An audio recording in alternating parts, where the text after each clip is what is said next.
Bismillahirrahmanirrahim. Assalamualaikum warahmatullahi wabarakatuh.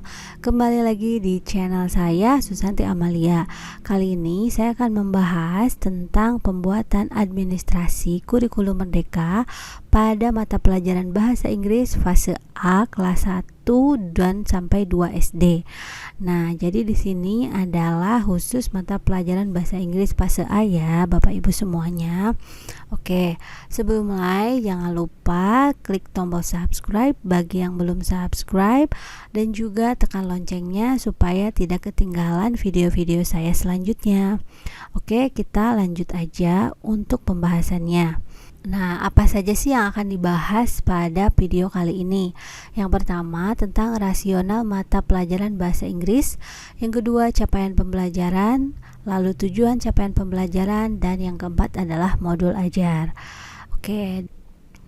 Oke, kita langsung aja ke pembahasan rasional mata pelajaran bahasa Inggris. Bahasa Inggris adalah salah satu bahasa yang dominan digunakan secara global dalam aspek pendidikan, bisnis, perdagangan, ilmu pengetahuan, hukum, pariwisata, hubungan internasional, kesehatan, dan teknologi. Nah, sehingga di sini kita bisa tahu nih bahwa mempelajari bahasa Inggris dapat memberikan kesempatan untuk berkomunikasi dengan warga dunia dari berbagai latar belakang budaya yang berbeda.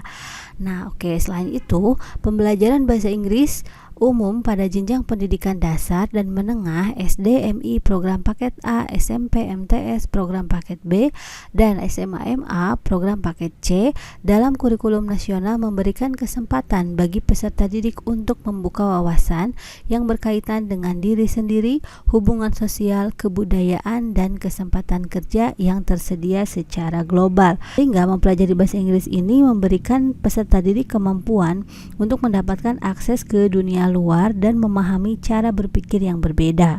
Pemahaman mereka terhadap pengetahuan sosial budaya dan interkultural dapat meningkatkan kemampuan berpikir kritis, sehingga dengan memahami budaya lain, interaksi dengan budaya Indonesia, mereka mengembangkan pemahaman yang mendalam tentang budaya Indonesia, memperkuat identitas dirinya, dan dapat menghargai perbedaan.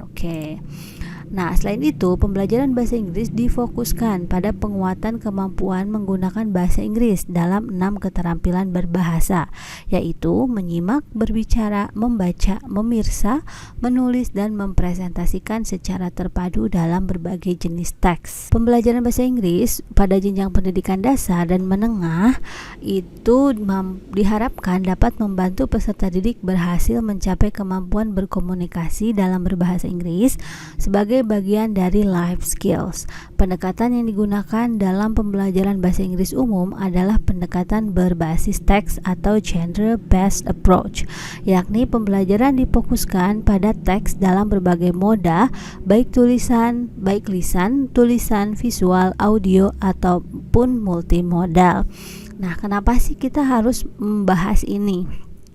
Karena Bapak Ibu, sebelum kita memulai pembelajaran kepada siswa, nah ini adalah yang diharapkan oleh pemerintah, sehingga yang tadi bahasa Inggris itu bisa menjadi bagian dari life skills seorang anak ya.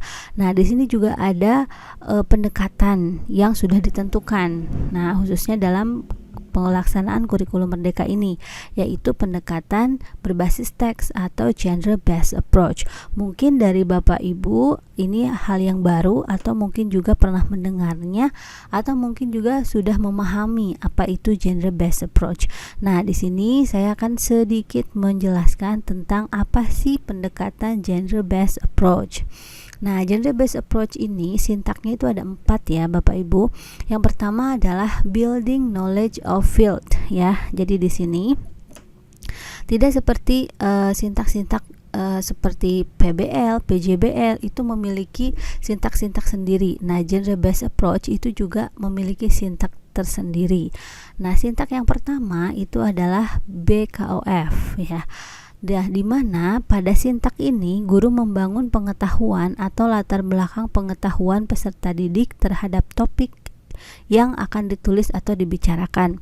Pada tahapan ini, guru juga membangun konteks budaya dari teks yang diajarkan. Pada tahapan ini, kita sebagai guru itu harus membangun pengetahuan, ya, atau misalkan memunculkan, men-trigger ide-ide atau topik-topik yang akan dibahas nantinya, gitu ya. Nah, lanjut ke modeling of the text. Nah, di sini guru memberikan model contoh teks sebagai acuan bagi peserta didik dalam menghasilkan karya baik secara lisan maupun tulisan. Menjelaskan dengan cara memberikan contoh teks gitu. Selanjutnya, joint construction of the text. Di sini guru membimbing peserta didik dan bersama-sama memproduksi teks.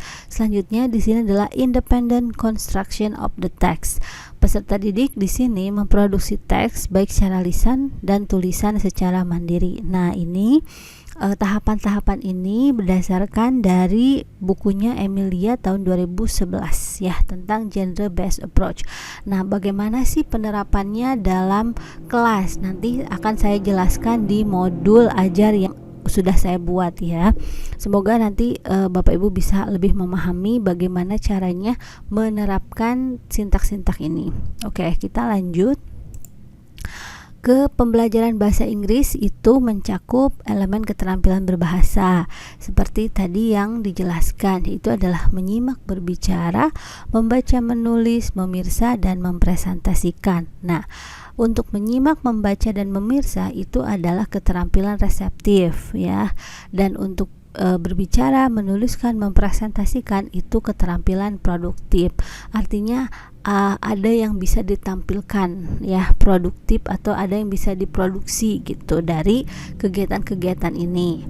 Kalau kegiatan ini tuh lebih kepada kognitif gitu, jadi tidak terlihat secara nyata. Pada pembelajaran bahasa Inggris umum di fase A difokuskan pada pengenalan bahasa Inggris dan kemampuan berbahasa Inggris lisan. Ke capaian pembelajaran ya, capaian pembelajaran untuk fase A di sini peserta didik memahami bahwa bahasa Inggris lisan dapat membantu mereka berinteraksi dengan orang lain dalam situasi sosial sehari-hari dan konteks kelas. Dalam mengembangkan keterampilan menyimak dan berbicara, peserta didik mengikuti atau merespon instruksi atau pertanyaan sederhana dalam bahasa Inggris dan mengucapkan dengan baik kosakata sederhana. Selain itu, peserta didik banyak menggunakan alat bantu visual dan komunikasi nonverbal untuk membantu mereka berkomunikasi. Peserta didik memahami bahwa kegiatan membaca merupakan kegiatan individu maupun berkelompok yang bisa dilakukan untuk memberikan kesenangan. Mereka memahami bahwa gambar yang terdapat dalam buku yang dibacakan oleh guru atau gambar yang peserta didik amati memiliki arti. Mereka merespon secara lisan, visual, dan atau komunikasi nonverbal terhadap teks sederhana yang dibacakan atau gambar yang dilihatnya. Jadi dari capaian pembelajaran ini kita bisa mengetahui bahwa pada fase A itu peserta didik dikhususkan untuk bahasa Inggris secara lisan ya, dan juga di sini banyak menggunakan alat bantu visual. Oke, kita lanjut ke capaian pembelajarannya. Karena di sini hanya menggunakan 2 elemen saja, yaitu menyimak, berbicara, dan membaca, memirsa. Di sini untuk elemen menyimak, berbicara, nah di sini ya peserta didik menggunakan bahasa Inggris sederhana. Nah, di sini berarti bahasa Inggris yang sederhana untuk berinteraksi dalam situasi sosial dan kelas seperti berkenalan, memberikan informasi diri, mengucapkan salam dan selamat tinggal. Lalu mereka merespon instruksi sederhana dengan bantuan visual melalui gerak tubuh atau menjawab pertanyaan pendek sederhana dengan kata, frase, atau kalimat sederhana. Mereka memahami ide pokok dari informasi yang disampaikan secara lisan dengan bantuan visual dan menggunakan kosakata sederhana. Mereka menggunakan alat bantu visual untuk membantu mereka berkomunikasi. Nah, di elemen membaca dan memirsa di sini peserta didik merespon secara lisan terhadap teks pendek sederhana dan familiar berbentuk teks tulis yang dibacakan oleh guru. Peserta didik menunjukkan pemahaman teks yang dibacakan atau gambar ilustrasi yang diperlihatkan padanya menggunakan komunikasi nonverbal. Oke, ini adalah capaian pembelajaran untuk fase A ya. Dan ini udah ada ketentuannya. Nanti jika Bapak Ibu membutuhkan, nanti saya akan sertakan capaian pembelajaran khusus untuk bahasa Inggris ya. Next di sini, nah setelah capaian pembelajarannya sudah ada, kita perlu menentukan tujuan capaian pembelajaran apa sih? Nah di sini adalah kita di sini tuh menguraikan dari capaian pembelajaran ini tujuannya itu bakal seperti apa. Nah ini adalah turunan aja dari capaian pembelajaran. Tujuannya yaitu menggunakan bahasa Inggris sederhana untuk berinteraksi dalam situasi sosial dan kelas seperti berkenalan, memberikan informasi diri, mengucapkan salam dan selamat tinggal, lalu merespon instruksi sederhana dengan bantuan visual melalui gerak tubuh atau menjawab pertanyaan pendek dengan kata, frase atau kalimat sederhana, lalu memahami ide pokok dari informasi yang disampaikan lisan dengan bantuan visual dan menggunakan kosakata sederhana, lalu menggunakan alat bantu visual untuk berkomunikasi. Nah, ini adalah tujuan-tujuan capaian pembelajaran dari elemen menyimak dan berbicara. Ada 4 tujuan yang kita bisa nanti uraikan di pertemuan-pertemuan nanti ke peserta didik. Dan untuk di elemen membaca dan memirsa, di sini merespon secara lisan teks pendek, sederhana dan familiar berbentuk teks tulis, menunjukkan pemahaman teks yang dibacakan atau gambar atau ilustrasi yang diperlihatkan padanya menggunakan komunikasi nonverbal ya. Next di sini, nah sebelum ke modul ajar ada hal penting yang perlu diperhatikan, yaitu tentang profil pelajar Pancasila.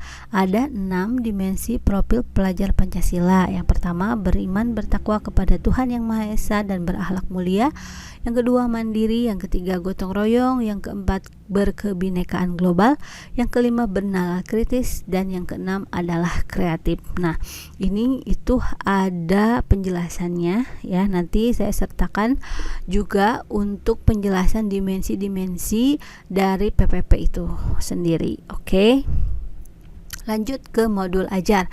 Nah, ini apa sih modul ajar? Nah, modul ajar adalah sejumlah alat atau sarana media, metode, petunjuk, dan pedoman yang dirancang secara sistematis dan menarik. Ya, jadi di sini kata kuncinya adalah sistematis dan menarik. Lalu modul ajar merupakan implementasi dari alur tujuan pembelajaran yang dikembangkan dari capaian pembelajaran dengan profil pelajar Pancasila sebagai sasaran. Lalu modul ajar disusun sesuai dengan fase atau tahap perkembangan peserta didik, mempertimbangkan apa yang akan dipelajari dengan tujuan pembelajaran dan berbasis perkembangan jangka panjang. Guru belum memahami konsep mengenai modul ajar agar proses pembelajaran lebih menarik dan bermakna. Ya, jadi modul ajar ini kalau di kurikulum 13 itu dinamakan dengan RPP. Itu aja sih simpelnya ya. Oke, apa saja sih yang ada pada modul ajar? Nah, komponen-komponen modul ajar secara lengkap itu adalah 3 komponen. Yang pertama adalah informasi umum yang terdiri dari identitas, kompetensi awal, profil pelajar Pancasila, sarana dan prasarana, target peserta didik, dan model pembelajaran. Lalu ada komponen inti memuat tujuan pembelajaran, pemahaman bermakna, pertanyaan pemantik, kegiatan pembelajaran, asesmen, pengayaan, dan remedial. Lalu ada lampiran, lembar kerja peserta didik atau LKPD, bahan bacaan guru dan peserta didik, glosarium, daftar pustaka. Oke, ini adalah komponen modul ajar secara lengkap. Nah, di sini saya akan memberikan contohnya satu modul ajar yang sudah saya buat. Oke, ini adalah contoh modul ajar mata pelajaran bahasa Inggris fase A. Nah, tadi terdiri dari informasi umum nih ya. Nah, ntar kita perbesar dulu. Oke. Nah, di sini itu informasi umum terdiri dari identitas. Di sini penyusunnya silakan bisa ditulis ya, nama Bapak Ibu gurunya, sekolahnya ditulis aja, sekolah apa, tahun pelajarannya, jenjangnya, kelasnya. Nah, alokasi waktunya kalau untuk SD itu 2 jam pelajaran. Kalau tidak salah jadi 70 menit ya. Nah, di sini yang selanjutnya adalah kompetensi awal. Oke, nah kompetensi awal itu apa sih? Nah, kompetensi awal itu adalah pengetahuan atau keterampilan yang perlu dimiliki siswa sebelum mempelajari topik tertentu. Kompetensi awal merupakan ukuran seberapa dalam modul ajar yang dirancang. Jadi begini, ini adalah modul ajar yang saya rancang untuk pertemuan pertama di sekolah dasar kelas 1 ya. Jadi fase A kelas 1. Nah, di sini kompetensi awal yang saya inginkan adalah peserta didik dapat merespon kalimat yes atau no dalam bahasa Inggris gitu. Jadi kalimat sederhana yang jawabannya antara yes atau no. Misalkan, are you happy? Yes. Are you sad? No. Nah, seperti itu. Nah, kalau misalkan kompetensi awal itu ditentukan bebas ya, tergantung dari peserta didiknya di lingkungan Bapak Ibu gitu. Kompetensi awal peserta didik sesuai dengan karakter dari peserta didik yang ada di lingkungan Bapak Ibu. Selanjutnya itu profil pelajar Pancasila. Nah, tadi kan udah dijelaskan ya, ada 6 profil pelajar Pancasila. Nah, di sini untuk profil pelajar Pancasila ini tidak harus semuanya jadi disesuaikan dengan mata pelajaran kita. Karena pelajaran ini bahasa Inggris, saya memilih profil berkebinekaan global pada elemen komunikasi dan interaksi antar budaya, yaitu berkomunikasi antar budaya menggunakan berbagai macam cara yang bermakna untuk mengungkapkan perasaan dan pikiran. Nah, ini setiap PPP itu banyak elemennya ya. Nanti ada file khusus yang menjelaskan tentang PPP ini ya. Itu bebas Bapak Ibu, mangga silahkan mau pilih yang mana disesuaikan dengan materi atau mapelnya.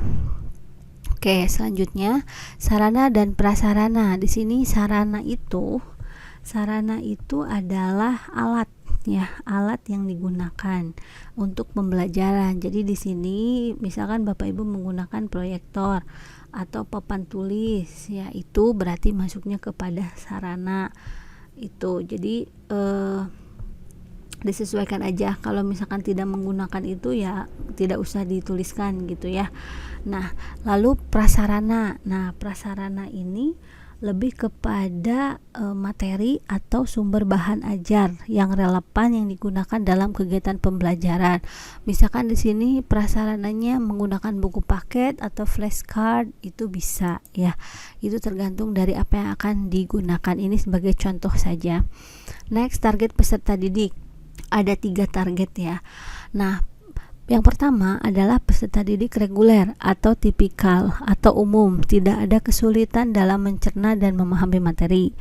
Ada juga peserta didik dengan kesulitan gaya belajar, memiliki gaya belajar yang terbatas, hanya satu gaya, misalkan dengan audio. Nah, atau memiliki kesulitan dengan bahasa dan pemahaman materi ajar, kurang percaya diri, kesulitan berkonsentrasi jangka panjang dan sebagainya.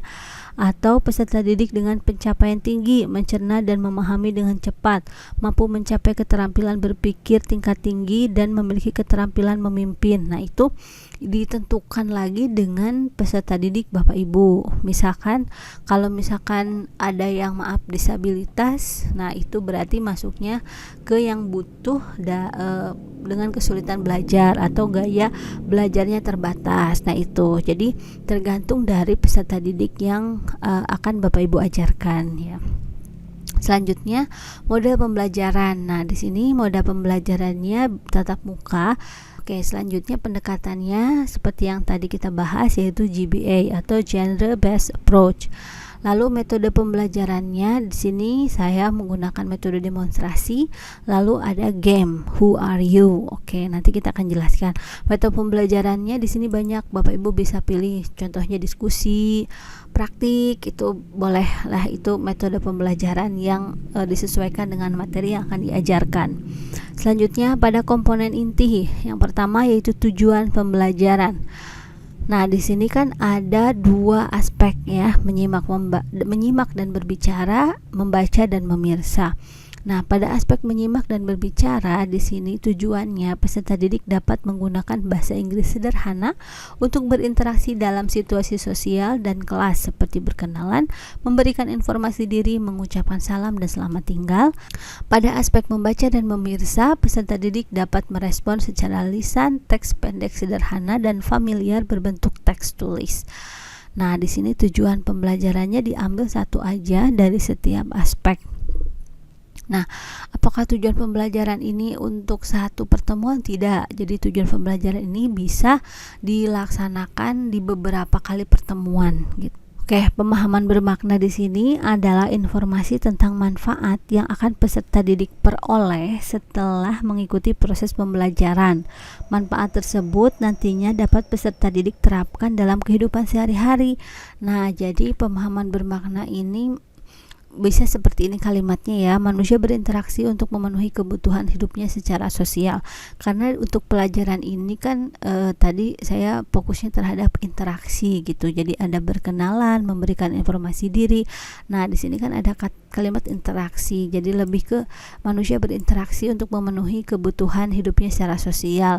Jadi pemahaman bermakna ini bisa menjawab pertanyaan untuk apa sih belajar ini gitu. Nah, itu kalimatnya redaksinya bisa bebas ya, itu salah satu contohnya saja. Next, pertanyaan pemantik. Nah, pertanyaan pemantik ini adalah pertanyaan yang dibuat oleh guru untuk menumbuhkan rasa ingin tahu dan kemampuan berpikir kritis dalam peserta didik. Pertanyaan pemantik memandu siswa untuk memperoleh pemahaman bermakna sesuai dengan tujuan pembelajaran. Nah, tadi kan di sini kita tujuan pembelajarannya adalah untuk berinteraksi menggunakan bahasa Inggris ya.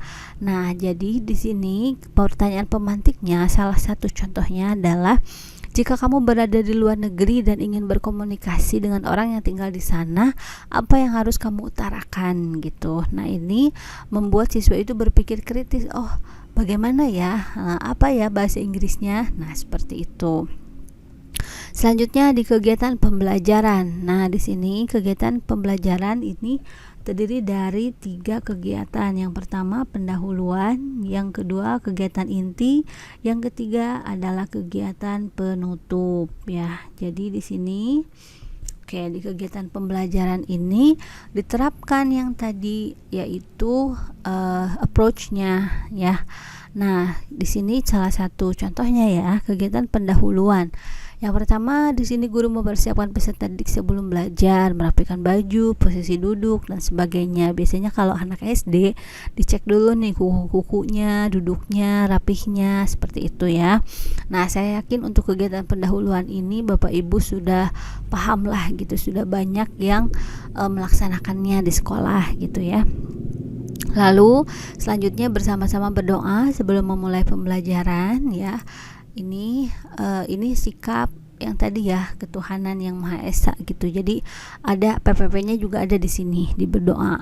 Lalu mengecek kehadiran peserta didik, lalu memotivasi siswa melalui kegiatan ice breaking. Nah, ice breakingnya bisa bebas Bapak Ibu. Misalkan ice breakingnya cukup misalkan dengan kata are you ready? Yes, ready. Yes, yes, yes. Nah, seperti itu juga bisa. Itu untuk menumbuhkan semangat sebelum anak-anak mau belajar gitu. Nah, ice breaking ini sangat perlu kalau menurut saya ya, khususnya di pada anak-anak usia kelas 1 atau 2 SD.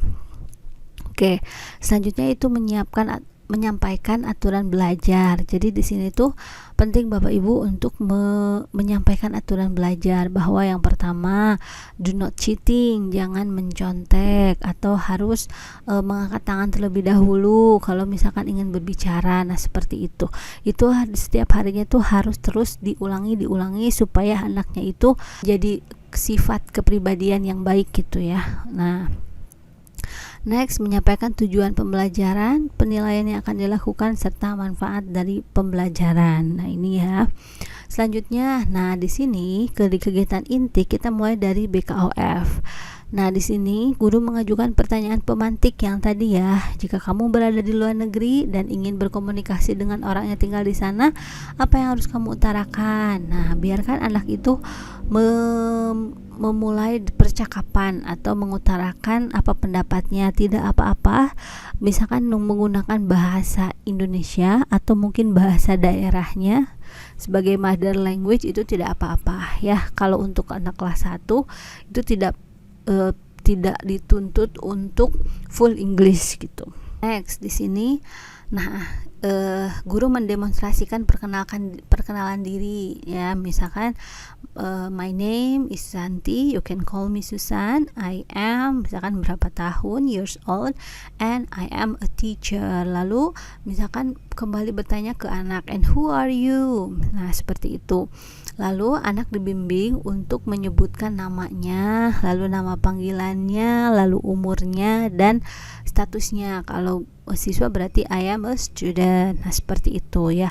Dan itu terus repeat, diulang-ulang minimal tuh 3 kali ya. Ketika anak sudah bisa mengucapkan dengan benar pronunciation-nya, lalu kita menuliskan. Nah, di sini pada tahapan modeling of the text, menuliskan kalimat sederhana di papan tulis yang menerangkan arti kalimat tersebut. Jadi, misalkan tadi ya, my name is, nah itu artinya adalah nama saya. Nah, seperti itu.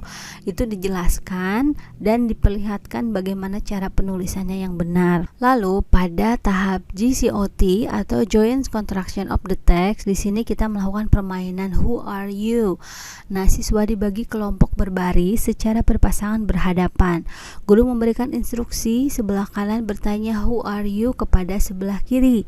Nah, lalu yang sebelah kiri memperkenalkan diri secara singkat seperti my name is, I am bla bla bla years old, I am a student, and who are you? Nah, itu saling bertanya. Nah, ketika udah selesai, itu kedua-duanya sudah memberikan identitasnya, lalu guru memberikan instruksi turn around. Nah, lalu berputar ya. Berputar, siswa itu balik kanan atau pindah ke barisan lain. Jadi kan tadi itu ada beberapa baris. Jadi nanti siswa itu bisa berpindah atau balik kanan. Jadi berhadapannya dengan teman yang lainnya. Oke, permainan berlanjut sampai minimal itu satu siswa itu berkenalan dengan 4 teman yang berbeda. Nah, itu kegiatan ini pasti seru, menyenangkan karena ada aktivitas fisiknya di sana. Jadi ada anak yang misalkan turn around gitu, dan mereka belajar berkomunikasi ya. Ini juga kegiatan ini mendorong sikap percaya diri mereka dalam berbicara bahasa Inggris.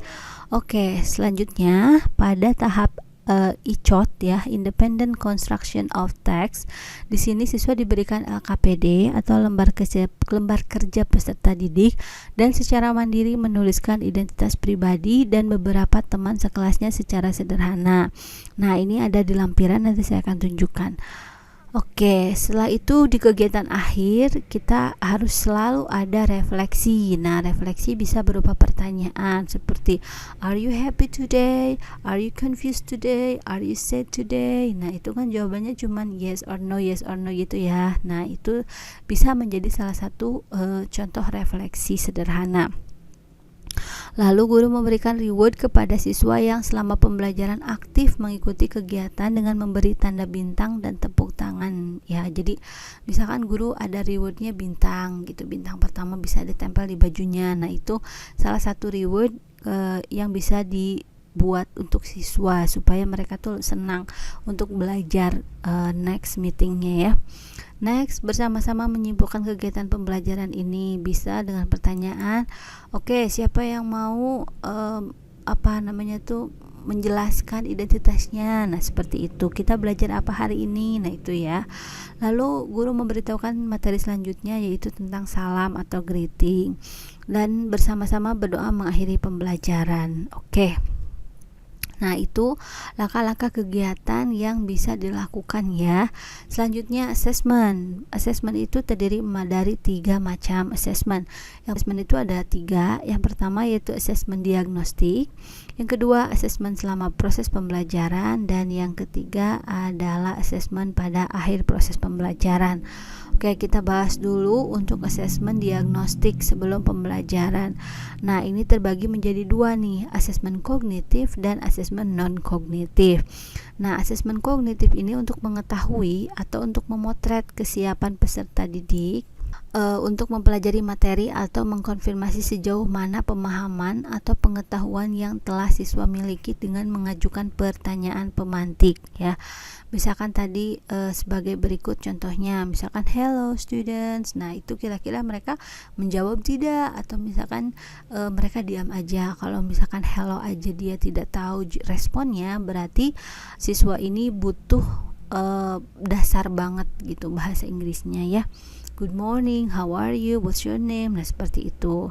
Next, assessment non-kognitif dilaksanakan untuk menggali informasi terkait data mengenai latar belakang sosial ekonomi peserta didik, gaya belajar peserta didik, minat belajar, dan aspek non-akademis lainnya.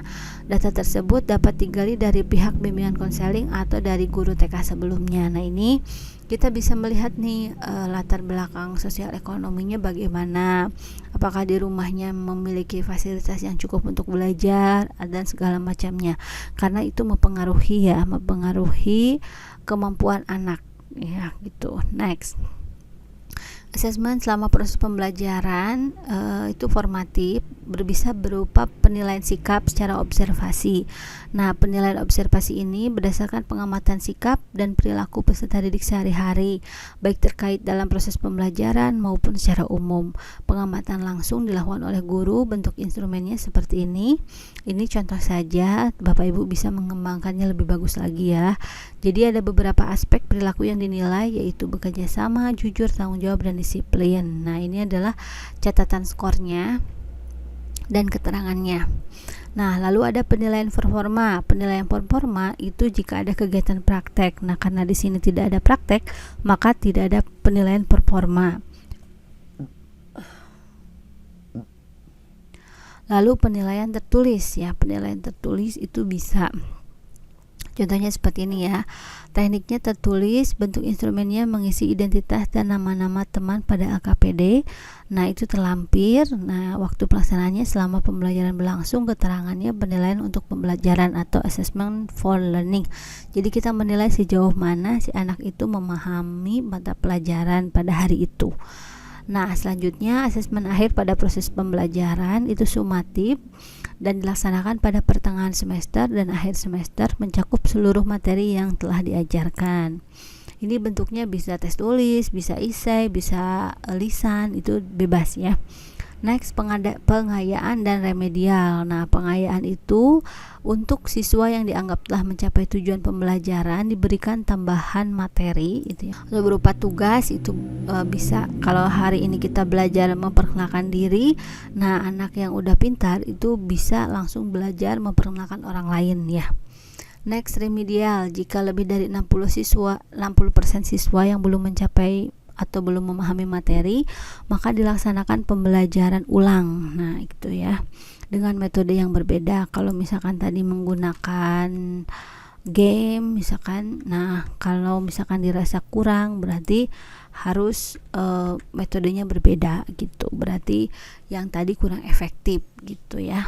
Nah, ini udah sampai sini. Next ke lampiran. Nah, di sini contoh LKPD ya, lembar kerja peserta didik. Nah, ini contoh aja, saya buatnya itu di Canva. Nah, jadi ini dikasih seperti ini anak-anaknya. Ini bisa diberi foto mereka atau gambar, terserah lah ya. Lalu dia tulis misalkan identitasnya, my name is, nah siapa namanya, lalu nama panggilannya, berapa tahun, lalu ini ya udah ada. Nah, ini tugasnya tadi menuliskan nama dan umur teman-temannya gitu, sangat singkat sederhana untuk anak kelas 1 gitu ya. Jadi karena tadi udah perkenalan dengan game tadi, nah berarti udah tahu nih nama-nama teman-temannya. Nah, ini bintang-bintang di sini kalau bagus nanti warnai sama ibunya, bapak ibu gurunya. Jadi anak itu dapat bintang berapa gitu. Oke, ini contoh saja, bapak ibu bisa mengembangkannya lebih baik lagi. Nah, untuk bahan bacaan guru dan peserta didik, silahkan, itu banyak, bisa ditulis. Misalkan kalau dari internet bisa ditulis linknya.